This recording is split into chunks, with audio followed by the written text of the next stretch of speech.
জাতির উদ্দেশ্যে এবং অন্তর্বর্তীকালীন সরকারের প্রধান প্রফেসর ডক্টর মোহাম্মদ ইউনূস, যার নেতৃত্বে আস্থাবান হয়ে জাতি আজ ঐক্যবদ্ধ হতে যাচ্ছে।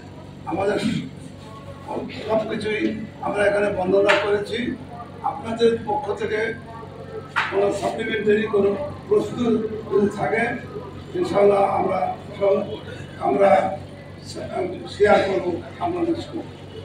এরই সাপ্লিমেন্টারি ঐক্য সমন্বয় পরিষদের পক্ষ থেকে জাতীয় ঐক্য সমন্বয় পরিষদের 19 দফা দাবি আপনাদের সকলের সামনে উপস্থাপন করছি। 1 নম্বর, জুলাই আগস্ট 2024 গণহত্যা সহ সকল গুম, নির্যাতন, শাপলা চত্বরের খুন ও বিডিআর হত্যা এবং ভোটাধিকার হরণের বিচার দ্রুত সম্পন্ন করতে হবে। ফ্যাসিস্ট ও তাদের দোসরদের বিচার করতে হবে এবং রাজনীতি করা থেকে বিরত সহ তাদেরকে অবিলম্বে গ্রেফতার করতে হবে। মুক্তিযুদ্ধ 71 আমাদের জন্য অত্যন্ত গুরুত্বপূর্ণ ছিল। তিনি শুধু লাইভ সম্প্রচার করেননি, বরং আন্দোলনের প্রতিটি মুহূর্তের ছবিও আমাদের দর্শকদের সামনে তার প্রচারণার মাধ্যমে জনগণ আন্দোলনের বিষয়গুলো আরো ভালোভাবে শিক্ষকদের দাবি মেনে নেওয়ার পর শিক্ষকদের পক্ষ থেকে ফজিল বাবুকে অসংখ্য ধন্যবাদ। তারা তাকে শ্রদ্ধা ও ভালোবাসা জানিয়ে বলেন তার সাহায্য ছাড়া হয়তো তাদের আন্দোলন এতটা সফল হতো না। ফজিল বাবু বলেন শিক্ষকদের কাছ থেকে যদি ভালোবাসা ও প্রশংসা তাতে আমি চিরকাল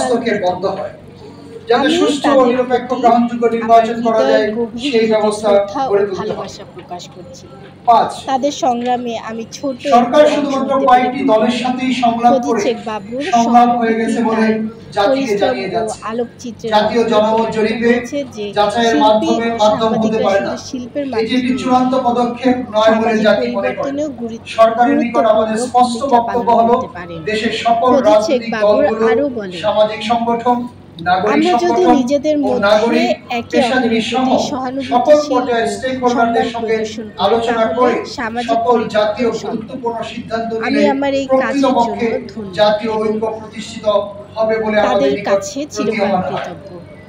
সবশেষে এই ঘটনা শুধু আন্দোলনের সফলতা এটি আমাদের দেখিয়ে দেয় যে একজন শিল্পী বা সাংবাদিকের প্রকাশের মাধ্যমে সীমাবদ্ধ, বরং সৃজনশীলতার মাধ্যমে সমাজে ইতিবাচক পরিবর্তন আনা এই সংলাপ ও সিদ্ধান্ত সমূহ অর্থবহ হবে না।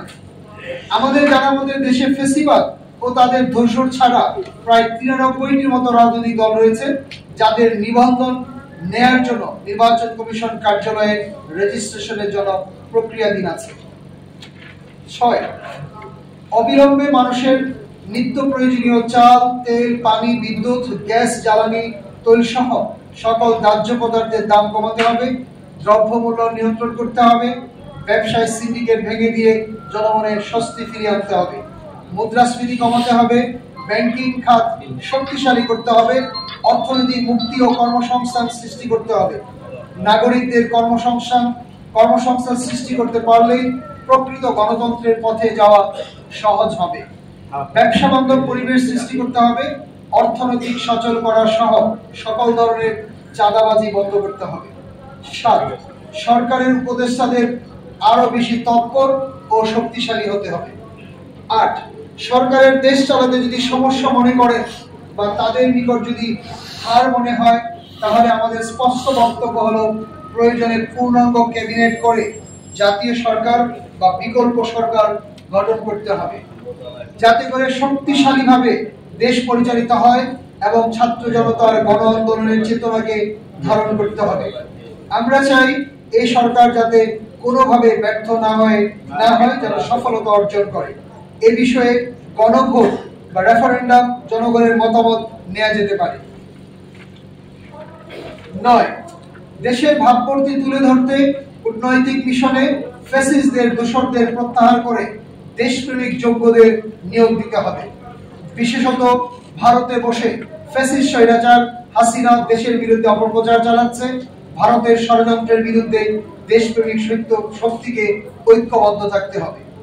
10, প্রশাসনের সকল স্তরে ফ্যাসিস্ট ও তাদের দোসরদের প্রত্যাহার করে বা বরখাস্ত করে দেশপ্রেমিক যোগ্যদের নিয়োগ অবিলম্বে কার্যকর করতে হবে।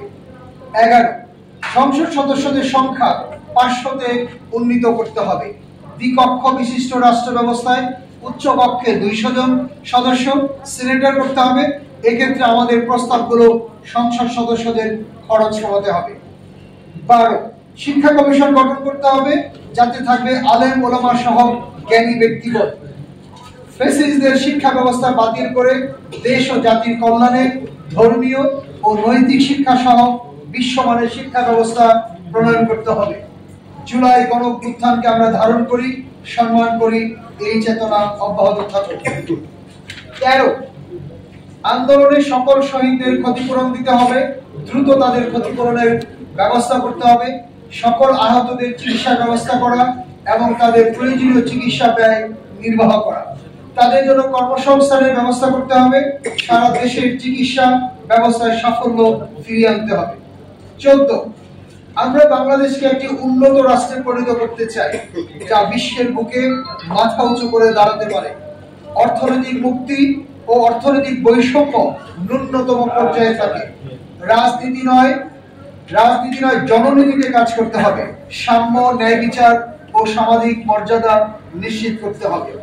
15 এছাড়াও আমরা জাতীয় ঐক্য ও গণমানুষের সরকার প্রতিষ্ঠার লক্ষ্যে ও রাজনৈতিক, সামাজিক ও পেশাদারকে ঐক্যবদ্ধ করে ঐক্যবদ্ধ বাংলাদেশ গড়ার ক্ষেত্রে জাতীয় ঐক্য সমন্বয় পরিষদের আরো পরিসর বৃদ্ধি করা হবে। 16 কৃষক, শ্রমিক, মেহনতি মানুষের অধিকার সংরক্ষণে সকল প্রকার জাতীয় ও আন্তর্জাতিক নীতিমালা অনুসরণ করা হবে। 17 পবিত্র কুরআন ও সুন্নাহ পরিপন্থী কোনো আইন পাশ করা যাবে না। 18 রাষ্ট্রীয় সকল মৌলিক প্রশ্নে জাতীয় ঐক্যবদ্ধ বাংলাদেশী জাতীয় ঐক্য প্রতিষ্ঠাকরণ এবং উদার গণতান্ত্রিক বাংলাদেশ গড়ার লক্ষ্যে গতানুগতিক রাজনৈতিক ধারা পরিবর্তন করতে হবে।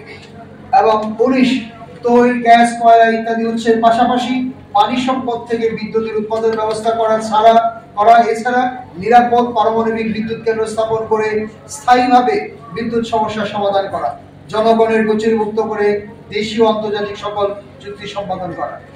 ধন্যবাদ সবাইকে।